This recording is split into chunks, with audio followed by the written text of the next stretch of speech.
बकरीद पर कुर्बानी, सवाल यह है कि हमने जहां तक इतिहास पढ़ा, हमने ये पढ़ा कि जो अब्राहम थे उनको उनके ईश्वर ने कहा कि तुम्हारी सबसे प्रिय वस्तु हमको दे दो। तो सबसे प्रिय उनका अपना बेटा था। उन्होंने कहा सबसे प्रिय तो हमारा बेटा है, बोले उसको हमको दो।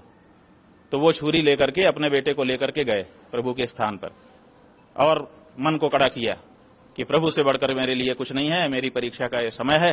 तो उन्होंने आंख बंद की और छुरी चलाना चाहा। और कहते हैं कि उसी समय दुम्बा, जो वहां पर शब्द है, भेड़ अथवा बकरी, जो बकरा जो भी होता, वो जब उन्होंने आंख खोला तो वो था और लड़का बच गया था। तो सवाल यह है कि आपकी छुरी अपने सबसे प्रिय पर चले, ये तो उदाहरण है। और वो दुम्बा अगर वहां आए छुरी के नीचे तो वो ईश्वर का भेजा हुआ होना चाहिए। आपका खरीद करके ले जाया गया कैसे स्वीकार हो सकेगा? और अगर आपको दुम्बा प्रिय है, माने सर्वाधिक प्रिय है, तो आप पूरे साल उसको क्यों नहीं रखते हो? बकरीद के समय ही क्यों खरीदते हो? तो ये तो एक बात है, लेकिन वो उनके धर्म का मामला है, हम उसमें नहीं जाना चाहते हैं। जो तार्किक रूप से हमारे मस्तिष्क में जो बात आती है, वो प्रश्न आता है कि ये कैसी बात है कि जब कहा ईश्वर ने कि सबसे प्रिय वस्तु को कुर्बान करो, तो सबसे प्रिय को कुर्बान करना चाहिए। जिसको आज ही हमने खरीदा, आज ही हमने उसको समर्पित कर दिया, तो उसमें कहाँ ये बात आई? लेकिन हम इस पे अपनी तरफ से टिप्पणी नहीं करना चाहेंगे, क्योंकि वो उनका मामला है, उनके मजहब का मामला है। लेकिन हमारा ये कहना है कि तुम्हारा ऐसा कैसा मजहब है कि हमारे दूसरे मजहब वाले के हृदय को पीड़ा पहुंचा करके अपने मजहब में तुम रह सकोगे?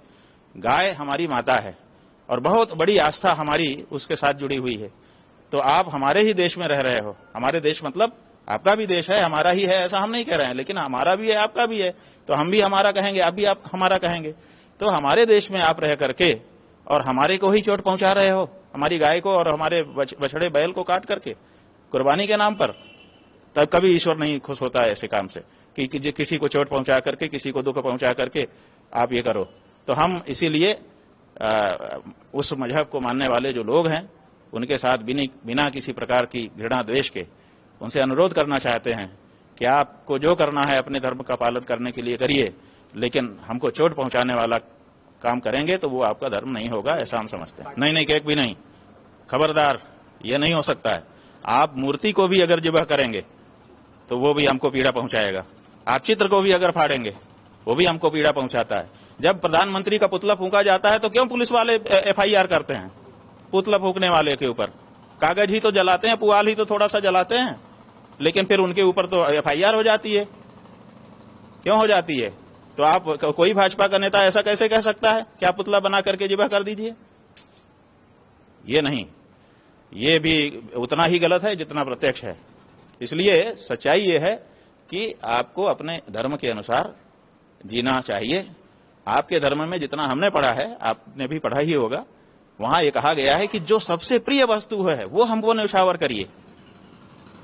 आप वो करके दिखाइए। अब वो नहीं कर रहे हैं आप जो है वो बकरा ला के रख दे रहे हैं। अब बकरा जो ला करके आप रख रहे हैं वो आप रख रहे हैं, और वहां जिस कहानी से आपको ये प्रेरणा मिली है कि हम बकरीद के दिन कुर्बानी देंगे, उस कहानी में ये नहीं है। उस कहानी में है कि वहां पर ईश्वर ने ला के रख दिया वो। तो आप अपनी कुर्बानी देने के लिए चलें और ईश्वर वहां पे ला के जो रख दे वो तो मंजूर है, वो तो चमत्कार है, वो तो ईश्वर की कृपा है। लेकिन हम खरीद के ले जाएंगे और काट देंगे, ये कहाँ का नियम है? तो ये बिल्कुल समझ में ना आने वाली बात है। लेकिन अगर वो कर भी रहे हैं तो फिलहाल हमारा इतना ही कहना, देखिए भारत देश में बकरा हो, चाहे भेड़ा हो, चाहे ऊंट हो, चाहे कोई भी पशु हो, धार्मिक कारण से काटा नहीं जा सकता।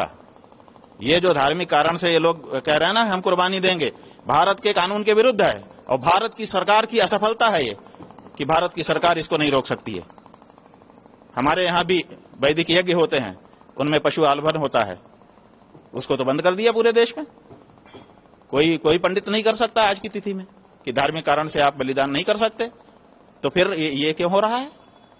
तो भारत सरकार इस मामले में असफल है कि वो कानून बना के रखी हुई है लेकिन उसका पालन नहीं करवा पा रही है।